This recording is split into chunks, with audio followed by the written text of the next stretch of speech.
سب دیکھنے اور سننے والوں کی خدمت میں محبت بلا سلام. عرفان احمد خان صاحب ہمارے ساتھ ہوں گے. ناظرین، chief of army staff field marshal صاحب کے متعلق رانا ثناء اللہ کا بیان اس وقت چل رہا ہے میڈیا پہ. 2027 تک صاحب بہادر جو ہے وہ چیف رہیں گے. اس کے بعد جاتے ہیں یا نہیں جاتے؟ خان صاحب 2027 کو ریٹائر ہو جائیں گے یا اس کے بعد بھی آگے میعاد بڑھ سکتی ہے؟ دیکھیں، جو آئینی ترمیم ہوئی ہے پاکستان میں اس کے ساتھ ان کی 5 سال کی مدت انہوں نے فکس کر دی ہے تمام فضائیہ، نیوی اور فوج کے سربراہ کی. تو اب اس فکسنگ کے بعد تو پھر مزید نہیں بڑھنی چاہیے. جو پہلے 3 سال کی مدت تھی اس 3 سال کو وہ بڑھا لیتے تھے، ایک اور مل جاتی تھی تو وہ 6 سال میں ہو جاتی تھی. اب انہوں نے ترمیم کر کے اس کو 5 سال کر دیا ہے. تو 5 سال ایک کافی مدت ہے. اس سے جو پیچھے کے جونیئر اپنے انتظار میں ہوتے ہیں ترقی کے، ان پہ اثر پڑتا ہے اور مورال پہ اثر پڑتا ہے تمام جرنیلز کی جو لائن میں لگے ہوئے ہوتے ہیں. تو اس لحاظ سے تو ہونا تو نہیں چاہیے، لیکن ہمارے ہر انہونی بات جو ہے وہ پاکستان میں ہو جاتی ہے. تو اس لیے کہہ کچھ نہیں سکتے. ہو سکتا ہے اگر ملٹری کا پریشر یا جنرل فیلڈ مارشل صاحب کا پریشر پڑ گیا کہ نہیں مجھے ایکسٹینشن دو، کیونکہ اب تک جتنے بھی ایکسٹینشن ہوئی ہیں وہ حکومت نے نہیں دی، وہ کمانڈ چیف کی طرف سے لی گئی ہیں. فوج کی طرف سے پریشر آیا کہ نہیں ہمیں ایکسٹینشن دی جائے. تو باجوہ صاحب کے بارے میں تو یہ بھی کہا جاتا ہے کہ انہوں نے ایک مزید ایکسٹینشن لینے کی کوشش کی، لیکن ملٹری سول نے نہیں دی. تو اب وقت آنے پہ پتہ لگے گا کہ 27 کے بعد ریٹائر ہوتے ہیں یا وہ ایک نئی ترمیم کے بعد یا ایک نئے اس سے قرارداد کے بعد نیشنل اسمبلی سے پاس کروانے کے بعد وہ دوبارہ اپنی ایکسٹینشن کو بڑھا لیں. بعید کوئی نہیں ہے. اس قسم کی گفتگو جو ہے وہ سوسائٹی میں شروع ہو گئی ہوئی ہے کہ بھئی ان کو ایکسٹینشن ملنی چاہیے یا وہ ملک کے لیے ضرورت ہے. ملک کی ضرورت کے عنوان کے تحت جو ہے جو آرٹیکل بھی آ رہے ہیں اور لوگ بیانات بھی دے رہے ہیں. اچھا خان صاحب، رانا ثناء اللہ نے کہا کہ ان سے قابل بندہ کوئی نہیں فوج میں، اور انہوں نے بہت کارنامے انجام دیے ہیں اور ہماری نظر میں اور تو کوئی بندہ ہے نہیں ابھی تک. تو جب تک کوئی اور بندہ اس قابل نہیں ہوگا اس وقت تک شاید یہی بیٹھے رہے. یہ تو ایک سیاسی بیان ہے، ان کو خوش کرنے کا بیان ہے. اور یہ دنیا جانتی ہے کہ اس میں حقیقت نہیں ہے. جو بھی پاکستان کی فوج کے اندر لیفٹیننٹ جنرل بنتا ہے وہ کمانڈر چیف بننے کے لائق ہوتا ہے. اور لیکن بننا بہرحال ایک ہی بندے میں ہوتا ہے تو باقی ریٹائر ہو جاتے ہیں. لیکن یہ بات کہ بھئی یہ ان کے علاوہ کوئی بندہ اتنا قابل نہیں ہے کہ میں اس کو نہیں تسلیم کرتا. میں کہ عام کامن آدمی جو ہے جو تھوڑی بہت سمجھ بوجھ رکھتا ہے وہ اس حکیم بیان کو تسلیم نہیں کرے گا. یہ رانا ثناء اللہ صاحب کا ایک سیاسی بیان ہے جو صرف اپنے نمبر بنانے کے لیے انہوں نے ایسی بات کی ہے. اچھا، دوسرا اس وقت میڈیا پہ جو اعتراض اٹھایا جا رہا ہے کہ آرمی چیف جو ہے وہ چائنا کے اور کسی ملک کے آرمی چیف نظر نہیں آ رہے، تو ہمارے ساتھ ساتھ ہے یہ ضروری ہوتا ہے جانا ہمارے پاکستان کے چیف آف آرمی اسٹاف کو؟ نہیں، یہ اب بن گئی یہ روایت. جب سے یہ 2018 کے الیکشن کے بعد سے یہ کوئی رواج زیادہ بڑھ گیا اور دن بہ دن بڑھتا چلا جا رہا ہے. اب تو پچھلے ہم دیکھ رہے ہیں جو الیکشن ہوئے ہیں اس کے بعد سے تو ہر جہاں بھی وزیر اعظم صاحب تشریف لے جا رہے ہیں اس میں آرمی چیف جو ہے وہ ساتھ جا رہے ہیں. اور اس سے ظاہر پاکستان کی سبکی ہوتی ہے، دنیا کو اوپر یہ تاثر پڑتا ہے کہ ہاں بھائی گرپ جو ہے ملک کی وہ اس وقت آرمی کے ہاتھ میں ہے، اس کے بغیر یہ نہیں چلتے. اور جو آرمی کروانا چاہتی ہے وہ کروا رہی ہے، اور سویلین جو ہے وہ محض ایک ڈگلو کی حکومت ہے، ان کو انہوں نے سامنے کیا ہوا ہے. اس سے یہی تاثر ملتا ہے اور یہ غلط تاثر چاہتا ہے دنیا کے اندر. ہونا اس طرح نہیں چاہیے. اور پھر یہ کہ ان کا باقاعدہ وردی کے اندر جانا جو ہے یہ اور زیادہ معیوب رکھتا ہے. ہاں صاحب، سیلاب ہے پاکستان میں آیا ہوا اور وہاں پہ سیاست ہو رہی ہے، لوگ کہہ رہے جو کھانا ہمیں دیا جا رہا ہے وہ کھانے کے قابل نہیں ہے، اور تصویروں کی اصل میں جو ٹک ٹاک ہے، سوشل میڈیا ہے، اس کے لیے ویڈیو بنانا مقصد ہوتا ہے، اور لوگوں نے کہا کہ پہلے ہمیں کھانا دیا گیا اور جیسے ویڈیو بن گئی وہ کھانا اٹھا کے لے گئے. کیوں ایسے کیا جاتا ہے؟ دیکھیے یہ اخلاق کیا کہنا چاہیے کہ اخلاقی معیار جو ہے بہت زیادہ ملک کا گر گیا ہوا ہے. تو یہ بات تو دل تسلیم نہیں کرتا کہ کھانا آگے سے اٹھا لیا ہو. ممکن ہے کسی جگہ ایسا ہوا ہو. ہاں جو پیکٹ وغیرہ دیے جا رہے ہیں ان کے اندر یہ سننے میں آ رہا ہے، جو سوشل میڈیا پر دکھایا جا رہا ہے. بعض انٹرویو بھی نشر ہوئے ہیں کہ بھئی بعض این جی اوز یا بعض سوسائٹیز نے مل کے کچھ محلے کے کچھ لوگوں نے اکٹھا کیا راشن اور اس کے پیکٹ بنا کے دینے کی کوشش کی. تو وہاں انہوں نے یہ شرط لگا دی انتظامیہ نے کہ نہیں، پہلے اس کے اوپر آپ مریم نواز کی تصویر لگائیں اور تب یہ ہم آپ کو دینے دیں گے. تو انہوں نے نہیں لگائی تو وہ انہوں نے نہیں تقسیم کرنے دیا اور وہ لوگ اپنا سامان لے کر واپس آ گئے.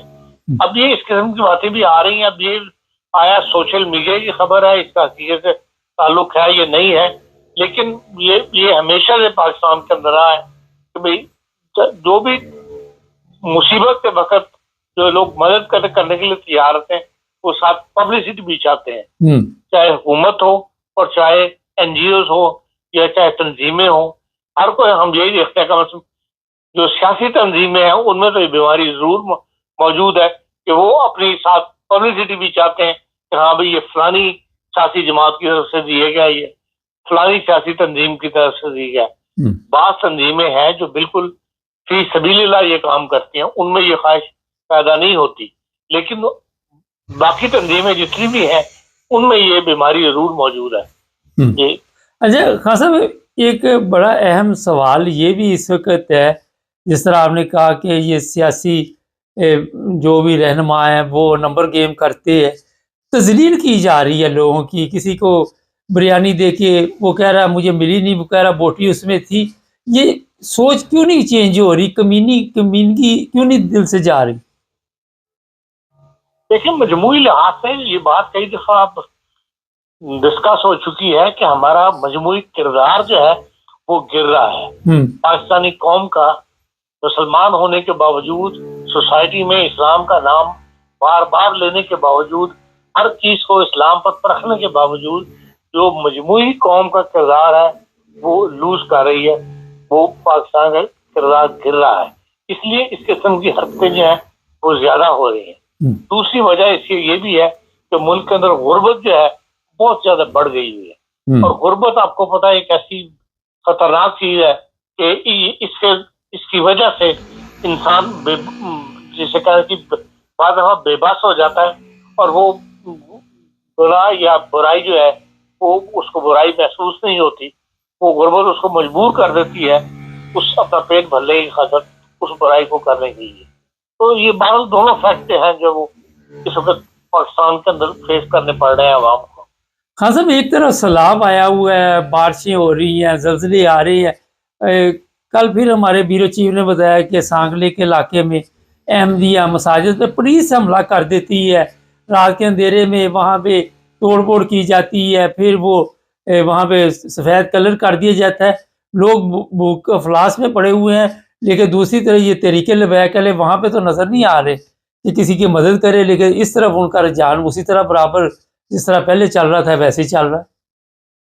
بس یہی تو کئی دفعہ آپ سے اس پروگرام میں بھی ذکر ہوا ہے اس بات کا کہ پولیس جو ہے وہ بے بس ہو گئی ہے ان علماء کے سامنے، یا یہ جو فتنہ بردار مذہب کے نام پر جو فتنے پیدا کرتے ہیں ان کے آگے پولیس نے اپنے آپ کو سرنڈر کر دیا ہوا ہے، جس کی وجہ سے یہ معاملات جو ہے وہ بگڑتے چلے جا رہے ہیں یا پہلے سے زیادہ بڑھتے چلے جا رہے ہیں. اور یہ جب تک حکومت پنجاب میں زیادہ بیماری ہے، جب تک پنجاب اس سے حکومت اس قسم کے سخت اقدام نہیں اٹھائے گی اس وقت تک یہ معاملات جو ہے وہ بڑھتے چلے جائیں گے.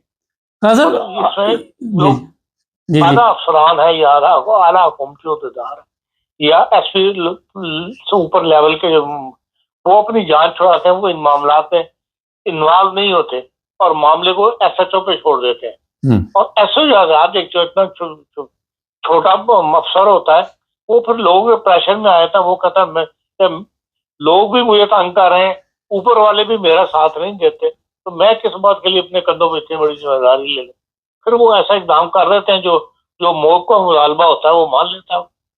خان صاحب یہ جو تصویروں والی بات ہم نے کی تھی، یورپ میں بھی یہ سیلاب آتا ہے، سب کچھ ہوتا ہے، یہاں تو یہ رواج نہیں کہ ڈبوں پہ، کھانے کے ڈبے پہ تصویریں لگا کے دے، مگر پاکستان میں آپ سمجھتے ہیں کہ اس طرح کے لوگوں کے دل جیتے جا سکتے ہیں؟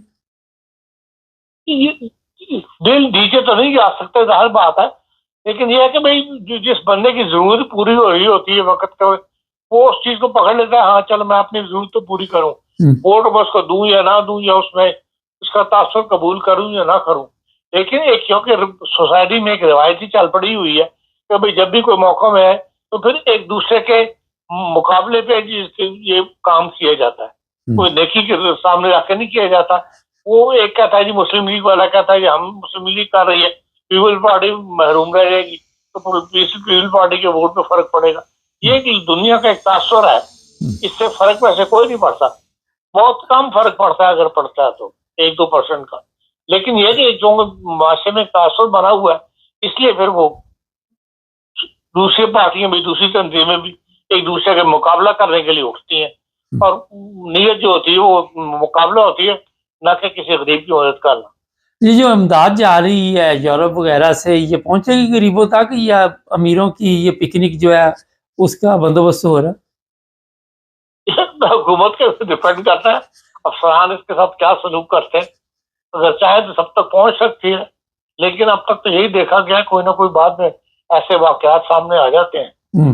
جب بڑے ہی ایسی مثال قائم کرتے ہیں جو یوسف رضا گیلانی صاحب نے کی تھی کہ ترکیش کی صدر کی بیگم کی طرف سے ملا ہوا ہار انہوں نے اپنے پاس رکھ لیا اور وہ نکلوانا ایک مسئلہ بن گیا تھا. تو ظاہر ہے پھر نیچے افسر جو ہیں ان کو بھی اوپر سے جب یہ دیکھتے ہیں کہ ہمارے افسر یہ کر رہے ہیں تو پھر وہ بھی ان میں ہاتھ صاف کرتے ہیں. بہت شکریہ خان صاحب.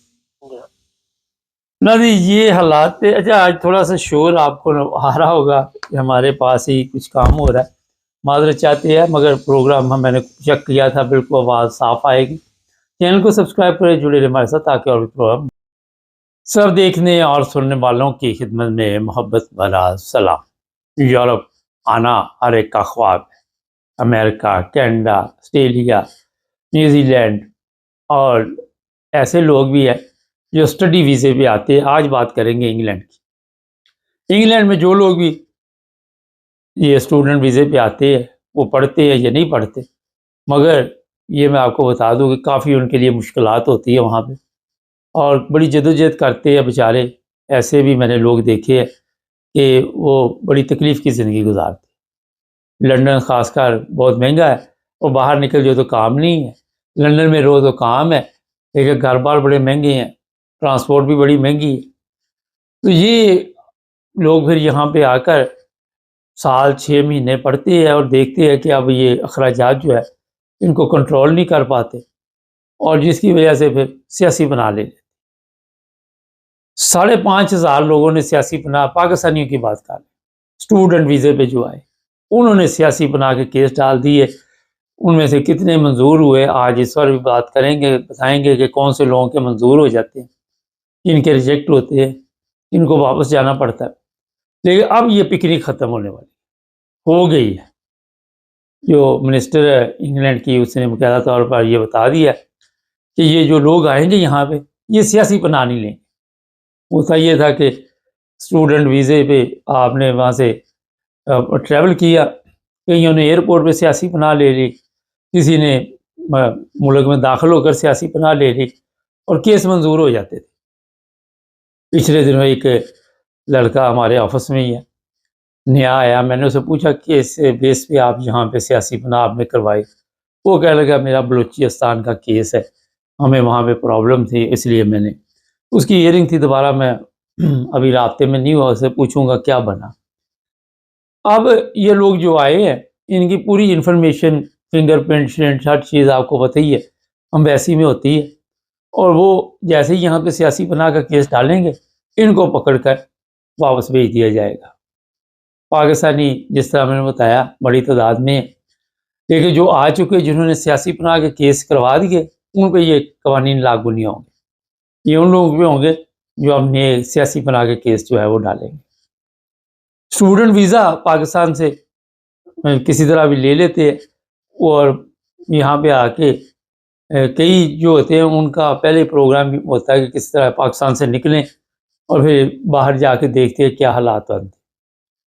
تو اب جناب ان کی سیاسی پناہ تو ختم، وجہ یہ بتائی گئی ہے کہ اس کے اوپر اخراجات بہت آتے ہیں، ان کو ہوٹلوں میں رکھنا پڑتا ہے، اور جو ہوٹل ہے میں نے کئی دفعہ بتایا وہ بھی بند، وہاں پہ اب جتنی جلدی ہو ان کو کہیں نہ کہیں ادھر ادھر سیٹ کیا جائے گا گھروں میں، یا جو بھی سسٹم گورنمنٹ کرنا چاہتی ہے ان قریب جو سامنے ہمارے آئے گی اس کی فوٹیج وہ آپ کو بتا دیں گے۔ ابھی آپ کو میں یہ بتا دیتا ہوں کہ آپ انگلینڈ آنے سے پہلے آپ نے یہ چیک کر لینا کہ اگر تو آپ نے وہاں پہ سیاسی پناہ لینی ہے تو پھر احتیاط کیجئے، پیسے ضائع نہ کیجئے، کیونکہ اس وقت انگلینڈ کی گورنمنٹ بڑے غصے میں بھی ہے اور قوانین بھی بڑے سخت ہیں۔ اس میں اور کون سے لوگ ہیں جن کے کیس منظور ہوتے ہیں؟ یہ جو پی ٹی آئی کے لوگ ہیں، یہ بھی آپ نے دیکھا بڑی تعداد میں پاکستان سے آئے ہیں، ان کی بھی سنی جاتی ہے، ان کو ثبوت دیے جاتے ہیں، باقاعدہ طور پر ثابت کیا جائے کہ واقعی آپ پی ٹی آئی سے تعلق رکھتے ہیں، آپ پہ کوئی کیس تھا، وہاں پہ کوئی ایف آئی آر تھی، کیا مسئلہ تھا، یہ سب چیزیں وہ سیاسی طور پہ، کیونکہ سیاسی پناہ کا مطلب سیاسی کوئی اگر مسئلہ ہے تو وہ آپ ثبوت پیش کرے، اور انفرادی طور پہ، کیونکہ ہمارا جو جج بیٹھا ہوا ہے اس نے کوئی بھی سوال آپ سے کر لینا ہے۔ پھر احمدی ہیں، ان کے کیس منظور ہوتے ہیں، وہ تو مجھے ملے ہیں ہفتے 10 دن 2 ہفتے میں بھی کیس منظور ہو جاتے تھے، ایسے لوگ ملے جو اسٹوڈنٹ تھے، وہ آئے تو پڑھنے کے لیے، مگر کیونکہ پاکستان میں آپ سب کے علم میں ہے آئے دن وہاں پہ جو احمدیوں کے ساتھ مسائل ہے وہ نظر آتے ہیں، تو ان کے کیس بھی 2 ہفتے میں 3 ہفتے میں 4 ہفتے میں منظور ہو جاتے ہیں، مجھے اکثر لوگ ملتے رہتے ہیں وہ۔ پھر کرسچن ہیں، ان کے کیس بھی منظور ہو جاتے ہیں، لیکن انہیں بھی جس طرح پی ٹی آئی والے جو ہیں ان کو اپنے خلاف کوئی ایف آئی آر یا جو بھی معاملات ہو وہ بتانے پڑتے ہیں، اسی طرح کرسچن برادری جو ہے ان کو بھی اپنی کوئی نہ کوئی ایسی چیزیں پیش کرنی پڑتی ہے کہ باقی ان کو وہاں پہ مشکل ہے، اور یہ پیپر وغیرہ چیک ہوتے ہیں پھر وہاں جہاں سے بھی آپ نے پولیس اسٹیشن سے یا جہاں بھی آپ کی ایف آئی آر ہے، یہ سب کچھ ہے، لوگ سمجھتے ہیں یہ چیک نہیں کرتے، آج کل ڈیجیٹل سسٹم ہے، ای میل سے ای میل چلتی ہے اور یہ سارا کچھ چیک ہوتا ہے۔ تو ایسے لوگ وہاں پہ مشکل میں تو ہیں، آپ کے بھی علم میں آئے دن جس طرح پاکستان میں اقلیت لفظ رکھ کے لوگوں کو مذہبی طور پر نشانہ بنایا جاتا ہے، اور وہاں پہ جس طرح لوگ بڑی مشکل کی زندگی گزارتے ہیں، نوکری کی پرابلم ہے، بزنس کی پرابلم ہے، لوگ بائک آؤٹ کر دیتے ہیں، اکثر دکانوں پہ لکھا ہوتا ہے قادیانیوں کے ساتھ لین دین منع ہے۔ اس میں فرق تھوڑا سا میں بتا دیتا ہوں کہ جو احمدی ہیں ان کے خلاف قوانین بنے ہوئے ہیں پاکستان، آئے دن جو وہاں کے مولوی ہے، تحریک لبیک ہے، یہ وہ سارا دن اسی کام میں لگے رہتے ہیں، اور وہ کہتے جی اور قوانین سخت کرو، اور یہ دوسرے لوگ ہیں ان کو اس لیے زیادہ اپنے ثبوت پیش کرنے پڑتے ہیں کہ ان کے خلاف کوئی قوانین نہیں، وہ انفرادی طور پہ دیکھے جاتے ہیں۔ یہ جو احمدی ہیں انہیں جماعتی طور پہ دیکھا جاتا ہے، اور عدالتوں کو پتہ ہے کہ وہاں پہ ان کے ساتھ ظلم ہوتا ہے، حالانکہ پاکستان میں جو علماء ہیں یا دوسرے لوگ ہیں وہ ظلم بھی کرتے ہیں، وہ کہتے ہیں جی آپ کے ساتھ کچھ نہیں ہوا، یہ تو بڑی مزے کی یہاں زندگی گزار، مگر ایسی بات نہیں، ہم روزانہ نظر رکھتے ہیں، کرسچن خواتین ہیں ان کے ساتھ ظلم ہوتا ہے، ہندو خواتین ہیں ان کے ساتھ ظلم ہوتا ہے۔ یہ میں اس لیے بتا رہا ہوں کہ سیاسی پناہ کا مقصد یہی ہوتا ہے کہ آپ اپنے ملک میں محفوظ نہیں ہیں۔ صحافی ہمارے بڑے آئے ہوئے ہیں وہاں، وہ بھی آپ کو آئے دن وہاں سے پروگرام کرتے، کوئی آئرلینڈ بیٹھا ہوا ہے، کوئی لندن بیٹھا ہوا ہے، کوئی کہیں بیٹھا ہوا ہے، اور ان کو بھی مشکلات ہے، اور ان کے جو بھی مشکلات ہوتی ہے انہیں ثابت کرنا بڑا آسان ہوتا ہے، کیونکہ ان کی تو خبریں عام میڈیا پہ چلتی رہتی ہے، اور ہمارے جرنیل صاحب جو ہے وہ تو اٹھاتے ہی رہتے ہیں صحافیوں کو بھی، उनकी हॉबी है ना, शौक है, उन्होंने अपना शौक पूरा करना है। आम पब्लिक पे वो इतना जुल्म करते हैं तो ये भी बहरहाल जिसके ऊपर जुल्म हो वो यहाँ पे आके सियासी बना ले सकता है। अब ये मसला बना हुआ कि इंग्लैंड में जो सियासी बना लेते हैं वो बेनिफिट पे ज़िंदगी गुजारने की कोशिश करते हैं, उन्हें किराए पूरे नहीं मिलते, जो जहाँ काम शम करते हैं फिर गवर्नमेंट उनके किराए पूरे करती है। और गवर्नमेंट जो है इस वक्त सख्त परेशान है माली वजह से, और वो कहते हैं जनाब हम इनके अखराजात क्यों पूरे करें। ये आया तो वहाँ से स्टूडेंट वीज़े पे था और यहाँ आके इसको सियासी बना याद आ गई।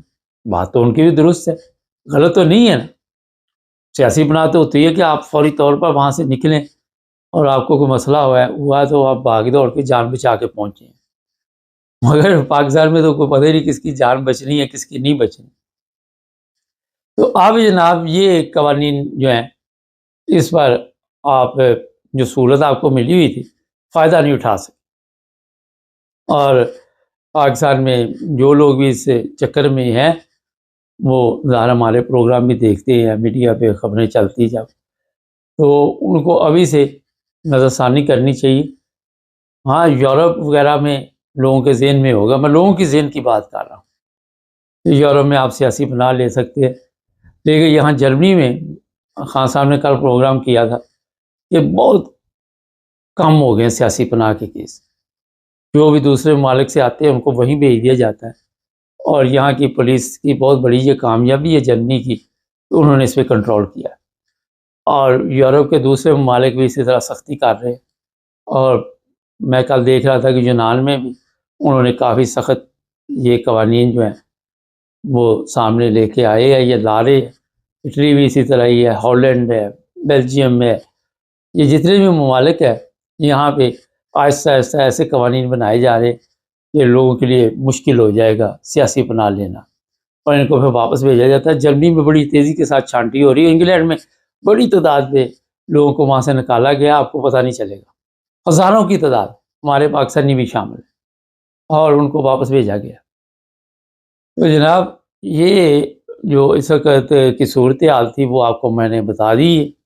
और जो मैं थोड़ा सा स्टूडेंटों के बारे में बता दूं, इनको काम की इजाज़त होती है और ये अब पढ़ के तो वापस जाएंगे यहाँ पे। हाँ, नौकरी इनको मिल जाए वो भी उसी जिसमें आप पढ़ने के लिए आए हुए हैं, उसी पे फ़र्ज़ करें आप इंजीनियर हैं या जो भी हैं, या एक लड़की है वहाँ पे वकील है, वो सेल्समैनी में काम कर रही।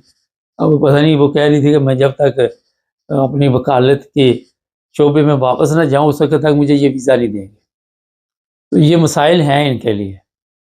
काम की भी सूरत हाल इतनी अच्छी नहीं है इंग्लैंड में और बड़ा मुश्किल है क्योंकि तजर्बा नहीं होता, काफ़ी मसाइल हैं। तो ये जनाब प्रोग्राम आप ख़ुद भी देखिए, आगे ही भेजिए, चैनल को भी सब्सक्राइब करें। तो 500 के करीब हमारे लोग रहते हैं जो 1 लाख होने में, पता नहीं आप सोए हुए या सब्सक्राइब ही नहीं करते। जुड़े रहे हमारे सब देखने और सुनने वालों की खिदमत में मोहब्बत भरा सलाम। यकूब साहब की कॉल आ रही थी, मैंने कहा पता करो। यकूब साहब क्या हाल है आपका? जी बिस्मिल्लाहिर्रहमानिर्रहीम, अस्सलाम वालेकुम वरहमतुल्लाह।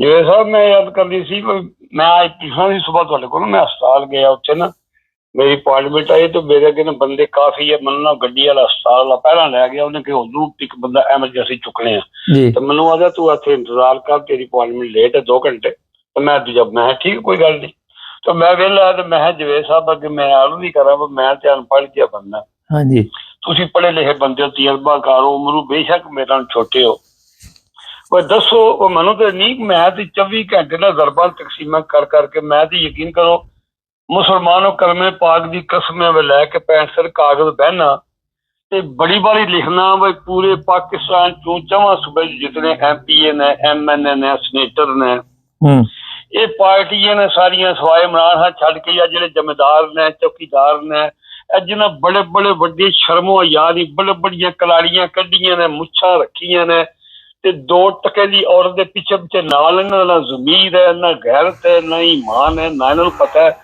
असीं दुनिया ते क्यों आए आ, साडे आमन दा मकसद की आया। असीं तनख्वाह जिहड़ी लैंदे आ ये अवाम दे टैक्स दा पैसा खांदे आ या इन्हां दरिंदियां कोलों, जमींदारां कोलों, या 2 रुपए दे कजरां को लैंदे आ हीरा मंडी दे कोलों। ਇਹਨਾਂ ਨੂੰ ਕੋਈ ਗੈਰਤ ਸ਼ਰਮ ਜਾਂ ਤੁਸੀਂ ਕਿਤੇ ਦੁਨੀਆ ਦੇ ਕਿਸੇ ਮੁਲਕ 'ਚ ਮੈਂ ਯਕੀਨ ਕਰੋ ਕਾਗਜ਼ ਪੈਨਸਲ ਲੈਣਾ ਘੰਟਾ ਬਹਿਣਾ ਲਿਖਣਾ ਪਰ ਕਿਹਨੂੰ 2 ਨੰਬਰ ਦਿਆਂ ਕਿਹਨੂੰ 1 ਨੰਬਰ ਦਿਆਂ ਕਿਹਨੂੰ ਇਹ ਵੱਡਾ ਕੰਜਰ ਹੈ ਇਹਨੇ ਕੰਜਰ ਦੇ ਪਾਲਮੈਂਟ ਕੀਤੇ ਹੈ ਇਹ ਵੱਡਾ ਬੇਗੈਰਤ ਹੈ ਇਹਨੇ ਬੰਦੇ ਪੁਲਿਸ ਵਾਲੇ ਮਰਵਾਏ ਨੇ ਇਹਨੇ ਸਮਾਨ ਚੱਕਰੀ ਕਰਵਾ ਦਿੱਤਾ ਇਹਨੇ ਮਰੱਬੇ ਲੁੱਟੇ ਨੇ ਇਹ ਤਗੜਾ ਬੰਦਾ ਹੈ ਖਰਬਪਤੀ ਹੋ ਗਿਆ ਇਹ ਬੰਦਾ ਚੌਕੀਦਾਰ ਰਹਿਣ ਦੇ ਕਾਬਲ ਦਾ ਨਹੀਂ ਮੁਲਕ ਦੇ 20 ਸਾਲ ਦੇ ਅੱਗੂ ਰਹਿਣ ਦੇ ਖਾਬ ਸੋਚਦਾ ਪਿਆ ਉਹ ਕੋਈ ਖੁਦਾ ਵੀ ਹੈ ਉਹ ਖੁਦਾ ਦਾ ਰਸੂਲ ਵੀ ਹੈ ਪਰ ਉਹ ਤੇ ਕਹਿੰਦੇ ਗੱਲ ਸੁਣੋ ਕਮੋ ਬੇਸ਼ ਪੈਗੰਬਰ ਵੀ ਹੋਏ ਨੇ ਉਹ ਦੁਨੀਆ ਉਹ ਅਸੀਂ ਕੁਰਾਨ ਪੜ੍ਹਨੇ ਆ ਸੁਣਨੇ ਆ ਚਲੋ ਅਸੀਂ ਥੋੜ੍ਹੇ ਅਨਪੜ੍ਹ ਜਵੇਦ ਸਾਹਿਬ ਤੁਸੀਂ ਤੇ ਬਹੁਤ ਪੜ੍ਹੇ ਹੋ ਜੋ ਕੁਝ ਪਾਕਿਸਤਾਨ ਚ ਇਸ ਵੇਲੇ ਹੋਣ ਡੇ ਆ ਮੈਂ ਤੇ ਲਿਖ ਕੇ ਨਾ ਜਵੇਦ ਸਾਹਿਬ ਪੈਦਾ ਕਰਨ ਵਾਲੀ ਕਸਮੇ ਤੇ ਮੈਂ ਤੇ ਵਰਕਾ ਪਾੜਦਾ ਜੇ ਕਿਹਨੂੰ 1 ਨੰਬਰ ਜਾਂ ਕਿਹਨੂੰ 2 ਜਿਹਨੂੰ ਤੱਕ ਨਾ 0 ਕੁਝ -0 ਕੋਈ -10 ਉਹ ਭੈਣ ਚੋਂ ਕੰਜਰ ਕੋਈ ਕੰਜਰ ਹੋ ਗਈ ਫੇਰ ਗਾਲ ਕੱਢਤੀ ਨੇ ਜੀ ਪਾਸਿਓ ਮੈਨੂੰ ਤੱਕ ਜੀ ਗਾਲ ਕੱਢਤੀ ਜੇ ਫਿਰ ਉਹ ਕਹਿੰਦੇ ਪ੍ਰੋਗਰਾਮ ਦੀ ਗਾਲ ਕੱਢਤੀ ਤੁਹਾਨੂੰ ਪਤਾ ਨਹੀਂ ਚਲੋ ਕੋਈ ਗੱਲ ਨਹੀਂ ਮੈਂ ਗੱਲ ਇਹ ਗੱਲ ਇਹ ਸਮਝ ਲਓ ਸਲਾਬ ਦੇ ਪਾਣੀ ਨਾਲ ਆਵਾਜ਼ ਚ ਰੁੜ ਜਾਏਗੀ ਜੇ ਦੁਨੀਆ ਵੀ ਰੁੜ ਗਈ ਹੈ ਨਾ ਜਿਹੜਾ ਲੱਖਾਂ ਲੋਕ ਰੁੜਦਾ ਪਿਆ ਇਹ ਮਾਸੂਮ ਜਾਨਵਰ ਰੁੜਦੇ ਪਏ ਯਕੀਨ ਕਰੋ ਬੱਕਰੀਆਂ ਮੱਝਾਂ ਗਾਵਾਂ ਤੱਕ ਕੇ ਤਰਸ ਆਉਂਦਾ ਪਰ ਇਨਸਾਨ ਤੇ ਦਰਿੰਦਾ ਇਹਨਾਂ ਬੇਜ਼ੁਬਾਨਾਂ ਦਾ ਕਿਹੜਾ ਗੁਨਾਹ ਹੈ ਇਹ ਤਾਂ ਸਾਨੂੰ ਗੋਸ਼ੇ ਦਿੰਦੇ ਨੇ ਸਾਨੂੰ ਦੁੱਧ ਦਿੰਦੇ ਨੇ ਸਾਨੂੰ ਮੱਖਣ ਦਿੰਦੇ ਨੇ ਸਾਨੂੰ ਦਹੀਂ ਦਿੰਦੇ ਨੇ ਤੇ ਇਹਨਾਂ ਗਰੀਬਾਂ ਦਾ ਕਿਹੜਾ ਗੁਨਾਹ ਹੈ ਯਕੀਨ ਕਰੋ ਮੈਂ ਇੱਕ ਤਾਂ ਕਿਹਾ ਤੇ ਅੱਗੇ ਮੈਨੂੰ ਨਾ ਦੱਸਦਾ ਸੀ ਪਿਆ ਉਹ ਇੱਕ ਮਾਂ ਬੁੱਢੀ ਉਹਨੂੰ ਰੈਸਕਿਊ ਕਰਨ ਗਏ ਨੇ ਤੇ ਉਹ ਤੱਕਿਆ ਨੇ ਮਾਂ ਨਹੀਂ ਪੀ ਲੱਭਦੀ ਰੁੜ ਗਈ ਪਾਣੀ ਚ ਘਰੇ ਚ ਹੋਈ ਉਹ ਇੱਕ ਬੰਦੇ ਨੇ ਕਿਹਾ ਉਹਦੀ ਕਿਹਾ ਬੱਕਰੀ ਬੱਜੀ ਤਾਂ ਕਹਿੰਦੇ ਬੱਕਰੀ ਵੀ ਕੋਣੀ ਮਾਂ ਤੇ ਬੱਕਰੀ ਦੋਵੇਂ ਕਹਿੰਦੀ ਮਾਂ ਦੀ ਬੱਕਰੀ ਹੋਣੀ ਹੈ ਬੁੱਢੀ ਦੁਸ਼ਤ ਪੀਂਦੀ ਹੋਣੀ ਉਹਦੇ ਮਗਰ ਨੂੰ ਬਚਾਉਂਦੀ ਜਾਂਦੀ ਆਪ ਵੀ ਰੁੜ ਗਈ ਨਹੀਂ ਫਿਰ ਮਲਾਈ ਤੱਕ ਲੋ ਇਸ ਮੈਨੂੰ ਨਹੀਂ ਸਮਝ ਇੱਕ ਮਿੰਟ ਕੀ ਫਰਕ ਪੈ ਗਿਆ ਰੁੜ ਗਈ ਤੇ ਕੀ ਫਰਕ ਪਿਆ ਕੋਈ ਦੁਨੀਆ ਨੂੰ ਕੋਈ ਫਰਕ ਪਿਆ ਜਾਂ ਪਾਕਿਸਤਾਨ ਨੂੰ ਫਰਕ ਪਿਆ ਜਾਂ ਹੁਕਮਰਾਨਾਂ ਨੂੰ ਫਰਕ ਪਿਆ ਕਿੰਨੀ ਦੁਨੀਆ ਰੁੜ ਗਈ ਅਸੀਂ ਉਹਦੇ ਨਾਲ ਕਿਹੜਾ ਕੋਈ ਸੀਰੀਅਸ ਆਪਣੇ ਆਪ ਨੂੰ ਕੋਈ ਚੇਂਜ ਕਰਨਾ ਜਾਂ ਤਬਦੀਲ ਕਰਨਾ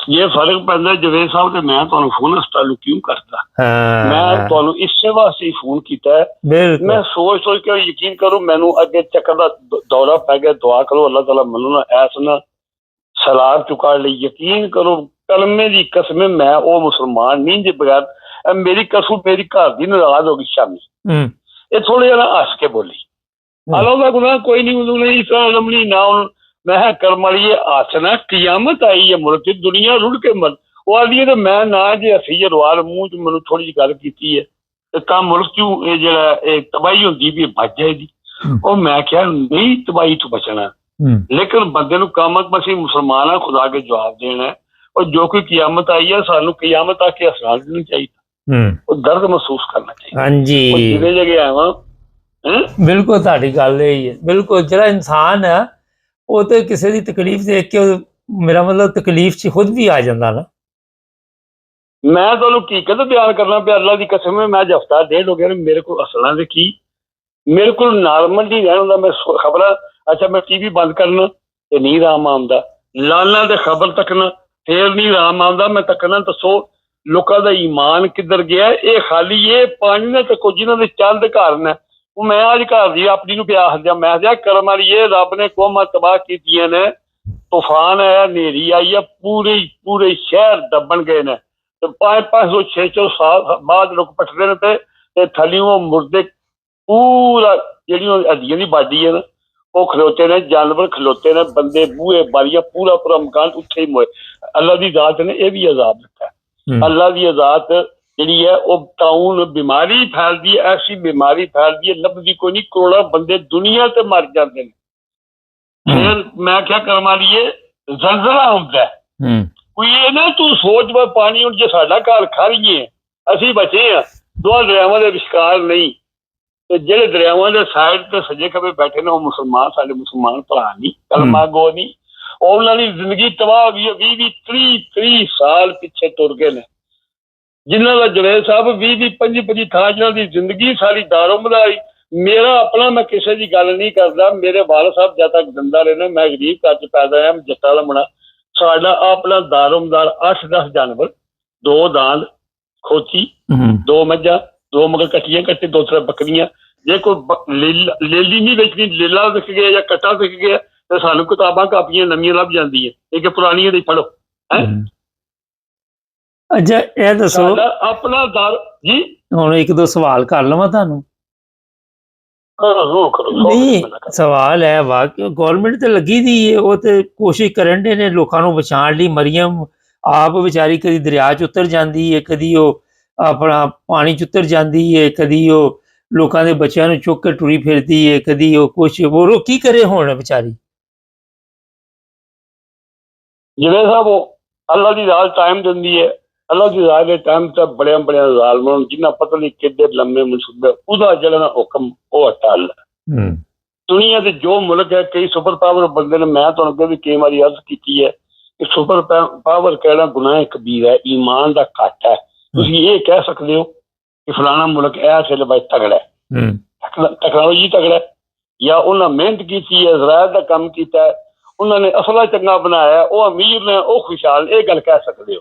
ਸੁਪਰ ਪਾਵਰ ਸਿਰਫ ਅੱਲਾ ਦੀ ਨਾਮ, ਇਹ ਉਹ ਜੋ ਚਾਹੇ ਇੱਕ ਮਿੰਟ ਨਹੀਂ ਐ ਤੱਕਦੇ ਹੋ ਪਏ। ਜਿਹੜੇ ਰਾਤੀ ਸੁੱਤੇ ਨੇ ਬੰਦੇ ਕਰੋੜਾਪਤੀ ਹੈ, ਸਵੇਰੇ ਉੱਠੇ ਨੇ ਫਕੀਰ ਹੋਏ। ਨਹੀਂ ਬਹੁਤ ਠੀਕ ਹੈ, ਮੈਂ ਜਿਹੜੀ ਗੱਲ ਕਰਨ ਡਿਆ, ਤੁਸੀਂ ਜਿਹੜੀ ਹੁਕੂਮਤ ਦੀ ਗੱਲ ਪੈ ਕਰ, ਮੈਂ ਤੁਹਾਨੂੰ ਇਹ ਦੱਸਣਾ, ਜਿਹੜੀ ਹੁਕੂਮਤ ਦੀ ਗੱਲ ਪੈ ਕਰ, ਜੇ ਇਮਾਨਦਾਰੀ ਦੀ ਗੱਲ ਕਰੋ, ਇਹ ਮੌਤ ਨਾਲ ਖੇਡਦੇ ਜੇ ਪਿਆ ਇਸ ਵੇਲੇ, ਔਰ ਇਹ ਕੌਮ ਦੀ ਬੇਗੈਰਤੀ ਹੈ। ਇਹ ਤੁਸੀਂ ਪਿਆ ਦੇ ਭਜਦੇ ਫਿਰਦੇ ਨੇ, ਇਹ ਯਕੀਨ ਕਰੋ ਜਿਤਨੇ ਨੇ ਸਾਰੇ ਅਲਫ ਤੋਂ ਲਾ ਕੇ ਇਹ ਤੱਕ ਕਿ ਖੁਸ਼ ਨੇ, ਇਹਨਾਂ ਦੀ ਈਦ ਜੇ ਇਹ ਇਤਨੇ ਕੀ ਖੁਸ਼ ਜੇ, ਇਤਨੇ ਕੀ ਖੁਸ਼ ਜੇ ਕਿ ਮੈਂ ਤੁਹਾਨੂੰ ਦੱਸ ਨਹੀਂ ਸਕਦਾ। ਜਿਤਨੇ ਪਿੱਲੇ ਨੇ ਇਹ ਪਿਆ ਦੇ ਨੇ, ਜਿਹੜਾ ਇਹ ਸਲਾਮ ਆਇਆ ਨਾ, ਸਲਾਮ ਅਗਰ ਦੁਨੀਆ ਲੱਗ ਗਈ, ਇਮਰਾਨ ਖਾਨ ਭੁੱਲ ਗਿਆ, ਭੁੱਲਿਆ ਨਹੀਂ ਉਹ, ਸਾਡੇ ਗੁਨਾਹ ਭੁੱਲ ਜਾਣਗੇ, ਇਹਨਾਂ ਦੇ ਭੁੱਲੇ ਕੋਲ ਧੋਣ ਪਏ ਨੇ, ਨੰਗੇ ਸਾਹਮਣੇ ਹੋ ਕੇ ਸੜਕਾਂ ਤੇ ਪਿਆ ਹੁੰਦੇ ਨੇ। ਤੇ ਬਾਕੀ ਇਹਨਾਂ ਨੂੰ ਇਹ ਹੈ ਕਿ ਅਸੀਂ ਅਰਬਾਂ ਖਰਬਾਂ ਇਕੱਠੀਆਂ ਕਰਾਂਗੇ ਬਾਹਰੋਂ, ਜੋ ਖਾਣ ਦੇ ਲੰਗਰ ਖਾਂਦੇ, ਇਕਲੇ ਨੇ ਕੰਜਰੇ ਕਿ ਅੰਮ੍ਰਿਤਸਰੀਏ ਨੇ ਕਰਜ਼ਾ ਮੁਕਾਓ ਤੇ ਮੁਲਕ ਸਵਾਰੋ, ਮੁੱਕ ਗਿਆ, ਕਰਜ਼ ਉਤਰ ਗਿਆ ਤੇ ਮੁਲਕ ਸਵਾਰਿਆ ਗਿਆ, ਸਾਰਾ ਜਨਮ ਘਰ ਲੈ ਗਿਆ। ਫੇਰ ਹੁਣ ਤੁਸੀਂ ਤੱਕ ਲਓ ਜੋ ਕੁਝ ਇਹ ਲੱਗੇ ਨੇ, ਇਹ ਡਰਾਮੇਬਾਜ਼ੀ ਇੰਟਰਨੈਟ ਤੇ, ਯਕੀਨ ਕਰੋ ਜਿਤਨਾ ਜੀ ਇਹ ਰੁਪਈਆ ਆਪਣੀਆਂ ਟਿਕਟਾਕ ਤੇ ਲੱਗੇ ਨਾ ਕਰ, ਤੇ 10 ਗੱਡੀਆਂ ਪੈਟਰੋਲ ਦੀ ਅੱਗੇ ਪਿੱਛੇ 2% ਦੀ ਗੰਦੀ ਜ਼ਰਾਨੀ ਮਗਰ ਲੱਗੀਆਂ, ਇਤਨਾ ਰੁਪਈਆ ਆਵਾਮ ਨੂੰ ਦੇਣ, ਤੇ ਯਕੀਨ ਕਰੋ ਇਹ ਚੌਥਾ ਹਿੱਸਾ ਬੰਦਿਆਂ ਨੂੰ ਸੌਚ, ਇੱਕ ਆਨਾ ਨਹੀਂ ਪਏ ਦੇਣ ਦੇ, ਕਿਧਰੇ ਇੱਕ ਆਨਾ ਨਹੀਂ ਦਿੰਦੇ ਪਏ। ਇਹ ਉੱਥੇ ਜਾਂਦੇ ਨਹੀਂ ਜਿੱਥੇ ਬੰਦੇ ਫਸੇ ਨੇ, ਬੰਦੇ ਡਿੱਕੇ ਲੱਗੇ ਨੇ, ਬੰਦੇ ਮਰਦੇ ਨੇ, ਤੇ ਉਹ ਜਗ੍ਹਾ ਟੱਕਣ ਹੁੰਦੀ ਨਹੀਂ। ਇਹ ਸੁੱਕੀਆਂ ਜਗ੍ਹਾ ਤੇ ਆਪਣੇ ਕੈਂਪ ਲਾਉਂਦੇ ਜੇ, ਸਾਰੀ ਦੁਨੀਆ ਨੂੰ ਪਤਾ। ਦੱਸਣ ਇਹ ਲੋਟ ਇਹ ਗਲਤ ਕਰਨ ਦਾ ਫਾਇਦਾ ਹੀ ਕੋਈ ਨਹੀਂ। ਉੱਥੇ ਆਪਣੇ ਬੰਦਿਆਂ ਨੂੰ ਪਹਿਲਾਂ ਪੱਟੀਆਂ ਪਲਾ ਕੇ, ਇੱਕ ਬੱਚੀ ਕੱਲ ਛੋਲੀ, ਇਹਨਾਂ ਕੋਲ 5-6 ਬੱਚੀਆਂ ਜਿਹਨਾਂ ਨੂੰ ਦਿੰਦੀ ਦੀ ਚੱਕਰੇ ਦਾ, ਇਹਨੇ ਧੋਈ ਨਹੀਂ ਕਰਦੀ, ਇਨਸਾਨੀਅਤ ਦੀ ਧੋਈ ਕਰਦੀ ਦੀ ਗੰਦੀ ਔਰਤ। ਉਹਨਾਂ ਤੋਂ ਅੱਜ ਇੱਕ ਬੱਚੀ ਨੇ ਆਖਿਆ, ਸਾਰੇ ਨਾਲ ਖੜਿਆ ਤੁਹਾਨੂੰ ਰੋਟੀ ਵੀ ਖਵਾਉਂਦੇ, ਇੱਕ ਗੱਡੀ ਦੇ ਛੱਡ ਕੇ ਜਾਣਗੇ। ਜਿਸ ਵੇਲੇ ਉਹ ਆਈ ਹੈ ਨਾ ਸਫਦਰਵਾਨ ਦੀ ਬੀਵੀ 5%, ਉਹ ਟੁਰ ਗਈ ਆਵਾਜ਼, ਸਾਨੂੰ ਕਿਸੇ ਪਾਣੀ ਨਹੀਂ ਪਿਲਾਇਆ ਸੀ, ਨਿਆਣੀਆਂ ਬੱਚੀ ਭੁੱਖੀਆਂ ਮਰ ਗਈਆਂ ਅੱਜ ਸਾਰੀ। ਸੁਣਦੇ ਮੇਰੀ ਗੱਲ?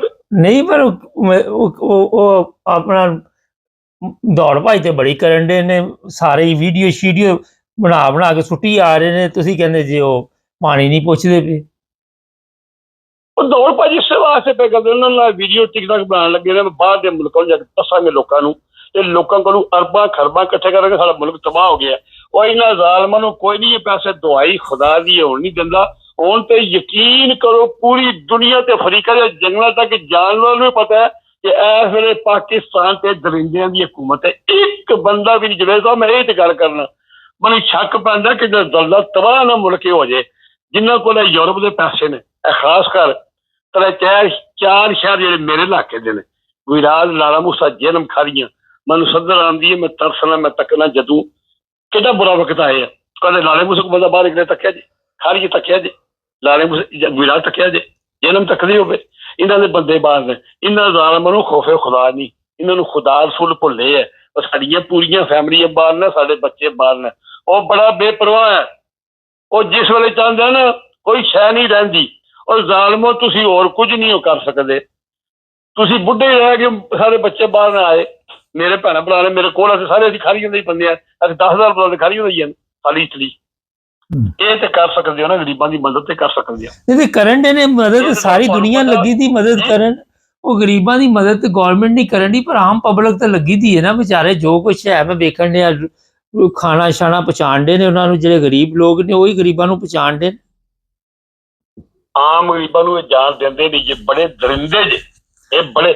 ਮੈਂ ਕਹਿੰਦਾ ਜਿਹੜੀ ਪੁਲਿਸ ਐ ਸਰੇ ਜਾਂ ਜਿਹੜੇ ਫੌਜੀ ਜ਼ਿੰਮੇਦਾਰ ਚੌਕੀਦਾਰ ਜ਼ਿੰਮੇਦਾਰਾਂ ਦਾ ਆਰਡਰ ਇਸ ਵੇਲੇ ਹੁਣ ਸਾਡੇ ਤੇ ਮੁਸਲਤ ਨੇ, ਉਹਨਾਂ ਦਾ ਆਰਡਰ ਮੰਨਦੇ ਨੇ ਪਏ ਜ਼ਲਮੀ ਨੇ। ਅੱਛਾ, ਇੱਕ ਜਗ੍ਹਾ ਦੇ ਉੱਤੇ ਨਾ ਮੇਰੇ ਕੋਲ ਵੀਡੀਓ ਵਾ, ਕੁਰਾਨ ਹਦੀਸ ਨੇ ਆਖਿਆ ਕਿ ਉਸ ਸਰਬਰਾਹ ਦਾ ਹੁਕਮ ਮੰਨੋ ਜਿਹੜਾ ਇਲੈਕਟੇਬਲ ਹੈ, ਜਿਹੜਾ ਜੁੱਤ ਕੇ ਜਿਹੜਾ ਬਣਿਆ, ਜਿਹਨੂੰ ਆਵਾਮ ਨੇ ਚੁਣਿਆ ਹੀ ਨਹੀਂ, ਜਿਹੜਾ ਧੱਕੇ ਨਾਲ ਕਾਬੂ ਦਾ ਮੁਲਕ ਪਾਕਿਸਤਾਨ ਕਬਜ਼ਾ, ਕਿਹੜੀ ਪੁਲਿਸ ਤੇ ਕਿਹੜੀ ਫੌਜ ਜਿਹੜੇ ਸਾਹਿਬ। ਅੱਛਾ, ਇੱਕ ਦਰਿੰਦੇ ਨੇ, ਇਹ ਲੋਕਾਂ ਨੂੰ ਮਾਰਦੇ ਨੇ, ਗਰੀਬ ਬੰਦੇ ਨੂੰ ਤਾਂ ਕੋਈ ਸ਼ਾਇਦ ਦੇਣ ਦਿੰਦੇ ਨਹੀਂ। ਇਹ ਉਹਦੀ ਫੋਟੋ ਲਾਓ ਮਰੀਮ ਸਫਦਰ ਦੀ ਬੀਵੀ ਦੀ, ਤੇ ਤਾਂ ਤੁਸੀਂ ਇਮਦਾਦ ਦੇ ਸਕਦੇ ਨਹੀਂ, ਤੇ ਜਿਹੜੀ ਉਹ ਦੇਣ ਲਈ ਹੈ। ਕੱਲ ਇੱਕ ਜਵਾਨ ਮੁੰਡਾ ਖਲੋਤਿਆ ਰਾਤੀ, ਮੈਂ ਪਤਾ ਨਹੀਂ ਚੈਨਲ ਨਹੀਂ ਮੈਨੂੰ ਯਾਦ ਰਿਹਾ, ਉਹਨੇ 20 ਬੰਦਿਆਂ ਨੂੰ ਚਾਵਲ ਡੱਬਾ ਖੋਲ ਕੇ ਦਿਖਾਇਆ ਤਾਂ ਕੁਝ ਬੋ ਵੀ ਆਉਂਦੀ ਹੈ। ਤੇ ਜਿਹੜਾ ਇਹ ਰਾਸ਼ਨ ਲੈਂਦੇ ਨੇ ਕਰਮਾ ਲਿਓ, ਜਿਹੜੇ ਇਹਨਾਂ ਦੀਆਂ ਫੈਕਟਰੀਆਂ 'ਚ ਅੰਡੇ ਤਰੱਕੇ, ਮੁਰਗੀ ਅੱਲਾ ਜਾਣਦਾ ਤਰੱਕੀ ਇੱਕ ਮਾਰਦੇ ਨਹੀਂ। ਜਿਹੜਾ ਸਲਾਬ ਜੋ ਡੁੱਬੀ ਰੁੜਿਆ ਨੇ ਕੋਈ ਲੱਭਾ ਨੇ ਕੋਈ ਉਹ ਮੁਰਗੀ ਖਾਨਾ, ਉਹ ਇਹਨਾਂ ਕੋ ਕੇ ਤੜਕੇ ਚਾਵਲ ਪਾ ਕੇ ਨਾ ਲੂਣ ਨਾ ਮਿਰਚ ਨਾ ਗਲ ਨਾ ਬਾਅਦ ਲੋਕਾਂ ਨੂੰ ਬੋ ਵੀ ਆਉਂਦੀ। ਉਹ ਜਵਾਨ ਨੂੰ ਲੋਕਾਂ ਦਾ ਤੱਕਵਾ ਚਾਵਲ ਉਹ ਜਿਹੜਾ ਮੂੰਹ ਪਾਉਂਦੇ ਬੜਾ ਸੁੱਖ ਸਕਦੇ ਆ, ਇਹ ਵਰਦੇ ਜੇ ਤੇ। ਚਲੋ ਬੜਾ ਅੱਜ ਹੋ ਗਿਆ ਨਾ, ਤੁਹਾਡੀ ਤਬੀਅਤ ਵੀ ਠੀਕ ਨਹੀਂ। ਬੰਦੇ ਖੁਦਾ ਤਰਸ ਸਹੀ ਆਪਣੇ ਘਰ ਰਾਸ਼ਨ ਪਕਾ ਕੇ ਜਿਹੜੇ ਸਭ ਵੰਡਦੇ ਨੇ, ਮੈਂ ਕਸਮ ਪੈਦਾ ਕਰਨ ਵਾਲੀ ਇਹ ਬੰਦੇ ਨੂੰ ਦੇਣ ਗਰੀਬਾਂ ਨੂੰ। ਤੇ ਮੇਰੇ ਤਲਕ ਵੀ ਹੈ ਨਾ, ਮੈਂ ਇੱਕ ਬੰਦੇ ਨੂੰ ਆਖਾਂ ਕੋਈ ਨਾ ਨੇ ਮੇਰਾ ਦੋਸਤ ਹੈ, ਮੈਂ ਉਹਨੂੰ ਪੈਸੇ ਕਰਾਂਗਾ 20 ਦੇਗਾ ਤੂੰ ਸਹੀ ਸੋਹਣੀਆਂ ਪਕਾ ਕੇ ਨਾ ਜ਼ਰਦੇ ਦੀਆਂ ਗੋਸ਼ੇ ਦੀਆਂ ਕੋਈ ਪਾਣੀ ਛਾਣੀ ਲੈ ਕੇ ਰੁਪਈਆ ਮੈਂ 5 ਲੱਖ ਦੇ ਸਕਣਾ। ਗਰੀਬ ਬੰਦਾ ਪੈਨਸ਼ਨ ਹੈ ਮੇਰੀ, ਕੋਈ ਨਿਊ ਹੰਡ ਕੋਲ ਨਾ ਚੱਲਦੀ ਕੋਈ, ਪਰ ਮੈਨੂੰ ਪਤਾ ਇਹਨਾਂ ਜ਼ਾਲਮਾਂ ਨੇ, ਮੈਂ ਕੱਲ 2-3 ਬੰਦਿਆਂ ਕੋਲ ਇਨਫੋਰਮੇਸ਼ਨ ਲਈ ਹੈ। ਉਹਨੇ ਕਿਹਾ ਮੌਲਵੀ ਦਵਾਈ ਖੁਦਾ ਦੀ ਆ, ਇਹਨਾਂ ਬੰਦੇ ਤੂੰ ਨਾਲ ਲੈਣਾ ਪਿਆ। ਉਹ ਸ਼ਰੀਫ ਆਦਮੀ ਨੇ, ਮਾੜੇ ਨੇ, ਮਸੀਤਲ ਮੌਲਵੀ ਨੇ, ਉਹਨਾਂ ਨੂੰ ਬਾਹਰ ਨਿਕਲੇ ਚੰਗਾ ਮਾਰ ਕੇ ਦਿਗਲ ਖੋਲਣੀ ਨਹੀਂ। ਉਹ ਕਹਿੰਦੇ ਤਕਸੀਮ ਕਰੋ, ਉੱਤੇ ਮਰੀਮ ਦੀ ਫੋਟੋ ਸਿਰਫ ਲਾਣੀ ਹੈ, ਤੁਸੀਂ ਤੇ ਤਕਸੀਮ ਕਰ ਦਿਓ। ਉਹ ਕਰਮਾ ਨੇ ਉਹ ਮਰੀਮ ਦੀ ਫੋਟੋ ਲਾ ਕੇ ਫਿਰ ਦਾ ਪਲੀਤ ਹੋ ਗਿਆ ਨਾ ਕਰਮਾ ਦੀ, ਜਿਹਦੇ ਉਹਦੀ ਫੋਟੋ ਹੈ, ਉਹ ਜਿਹਨੂੰ ਉਹ ਤੱਕੇ ਉਹ ਖਾਣਾ ਪਲੀਤ ਹੋ ਜਾਂਦਾ ਹੈ, ਤੇ ਜਿਹਦੇ ਪਰ ਉਹਦੀ ਫੋਟੋ ਨੇ ਖਾਣਾ ਪਾਕ ਰਹਿੰਦਾ ਉਸ ਦੇ ਵਿੱਚ ਅਸੀਂ ਨਹੀਂ ਬਣਦੇ। ਫਿਰ ਰੱਬ ਤੱਕਦਾ ਨਾ ਸਾਡਾ, ਸਾਨੂੰ ਵੰਡਣ ਦਿੰਦਾ ਹੀ ਕੋਈ ਨਹੀਂ। ਅਸੀਂ ਨੇਕ ਕੰਮ ਕਰੀਏ, ਅਸੀਂ ਨਹੀਂ ਲਾਣੀ ਦੀ ਫੋਟੋ, ਸਿੱਧੀ ਜਿਹੜੀ ਗੱਲ ਹੈ। ਚਲੋ ਸਾਨੂੰ ਕੋਈ ਗੋਲੀ ਮਾਰੇ, ਚਲੋ ਹੋ ਗਏ 14 ਮਿੰਟ ਹੋ ਗਏ। ਇਮਰਾਨ ਸਾਹਿਬ ਜ਼ਿੰਦਾਬਾਦ। ਚਲੋ ਮੈਂ ਆਮਣੇ ਦੇ ਮੁਲਕ ਸਫਰ ਜਿਹੜੇ ਬੈਠੇ ਨੇ, ਦੁਆ ਕਰੋ ਅੱਲਾਹ ਤਾਲਾ ਆਪਣੇ ਪਿਆਰੇ ਹਬੀਬ ਦੇ ਸਦਕੇ ਜਾਂ ਇਸ ਕੌਮ ਨੂੰ ਗੈਰਤ ਆਵੇ ਜਾਂ ਖੁਦਾ ਦਾ ਅਜ਼ਾਬ ਆਵੇ, ਵਰਨਾ ਪਾਕਿਸਤਾਨ ਦੀ ਖੈਰ ਨਹੀਂ ਜੀ। ਅਸੀਂ ਤੇ ਜਵੇਦ ਸਾਹਿਬ ਖਾਲੀ ਹੈ ਇਮਰਾਨ ਖਾਨੀ, ਅੱਲਾਹ ਦੀ ਕਸਮੇ ਕੋਈ ਵੀ ਮੁਹਿੱਬੇ ਵਤਨ ਪਾਕਿਸਤਾਨੀ ਹੈ। ਇਮਰਾਨ ਰਿਆਜ਼ ਹੈ, ਸ਼ਮਾਲ ਗਿੱਲ ਹੈ, ਸ਼ਹੀਨ ਸੁਬਾਈ ਬੁੱਢਾ ਬੰਦਾ ਜੋ ਨਾ ਅਜ ਤੱਕ ਨਹੀਂ ਟਕੇ ਨਾ ਕਿਸੇ ਨੂੰ, ਨਾ ਸ਼ਰਾਦ ਅਕਬਰ ਹੈ ਬਰਸਟ। ਜਿਹੜਾ ਬੰਦਾ ਤੁਸੀਂ ਹੋ ਜਵੇਦ ਚੌਧਰੀ ਸਾਹਿਬ, ਜਿਹੜੇ ਬੰਦੇ ਖੁਦਾ ਤਰਸ ਕਰਕੇ ਸੱਚ ਬੋਲਦੇ ਹੋ ਪਏ ਜਾਂ ਆਪਣੇ ਮੁਲਕ ਦੀ ਖੈਰ ਮੰਗਦੇ ਹੋ, ਮੈਂ ਉਹਨਾਂ ਦੀ ਜੁੱਤੀਆਂ ਦੇ ਤਾਬੇਦਾਰ ਹਾਂ। ਮੈਂ ਨਹੀਂ ਇਸ ਨਾ ਫੌਜ ਨੂੰ ਮੰਨਦਾ ਨਾ ਪੁਲਿਸ ਨੂੰ ਮੰਨਦਾ। ਤੇ ਜਿਹੜਾ ਇਹ ਤੁਸੀਂ ਆਦੇ ਹੋ ਇਹ ਫਰੰਡੂ ਥਾਈਲੈਂਡੀਆ ਜਾਂ ਇਹ ਨਵਾਜ਼ ਸ਼ਰੀਫ ਸ਼ਬਾਜ਼ਾ ਜਾਂ ਜ਼ਰਦਾਰੀ ਜਾਂ ਐਮਕਿਊ ਵਾਲੇ, ਉਹ ਤੋਬਾ ਨਾ ਉਜ਼ੂ ਬਿਲਾ ਕਰੋ, ਇਹਨਾਂ ਦੇ ਨਾਂ ਲਈਏ ਤੇ ਅਫਸਰ ਜ਼ੁਬਾਨ ਪਲੀਤ ਰਹਿੰਦੀ ਹੈ। ਤੋਬਾ ਸੁਫਾ ਨਾ ਉਜ਼ੂ ਕਰੋ, ਬਾਈ ਨਾ ਕਰੋ। ਜਵੇਦ ਸਾਹਿਬ ਮੇਰੇ ਵਾਸਤੇ ਮੇਰੇ ਬੱਚੇ ਵਾਸਤੇ ਦੁਆ ਕਰਿਓ। ਮੈਂ ਹੁਣ ਖੱਜ ਕੇ ਅੱਜ ਮੈਂ ਵਿਜ਼ਿਟ ਕਰਾ ਕੇ ਰਾਨੀ ਮੇਰਾ ਜ਼ੋਰ ਬੜਾ ਲਵਾਇਆ ਮੈਨੂੰ, ਔਰ ਸਾਹ ਜ਼ੋਰ ਦਾ ਫਲ ਹੈ ਬਾਹਰ ਕੱਢ। ਚਲੋ ਆਰਾਮ ਕਰੋ। ਉਹ ਮੈਨੂੰ ਸ਼ੱਕਰ ਉਹ ਪੁਲਮੋਨੀ ਜੀ ਚੈੱਕ ਕਰਦੇ ਨੇ ਤੇ ਮੈਨੂੰ ਸਾਹ ਬੜਾ ਚੜੇ। चलो बड़ी मेहरबानी अल्लाह के ये थे जनाब यकूब साहब बड़ा दर्द रखते हैं। माफ़ी चाहता हूँ मैं भी, यकूब साहब ने गाली निकाल दी है, लेकिन मैंने इसलिए नहीं काटी कि आप को अंदाज़ा हो, क्योंकि यकूब साहब गुस्से में आ जाए तो उनको कंट्रोल करना बड़ा मुश्किल हो जाता है। अभी ये काफ़ी बेहतर हो गया, अल्लाह का फजल है। चैनल को सब्सक्राइब करें, जुड़े हमारे साथ।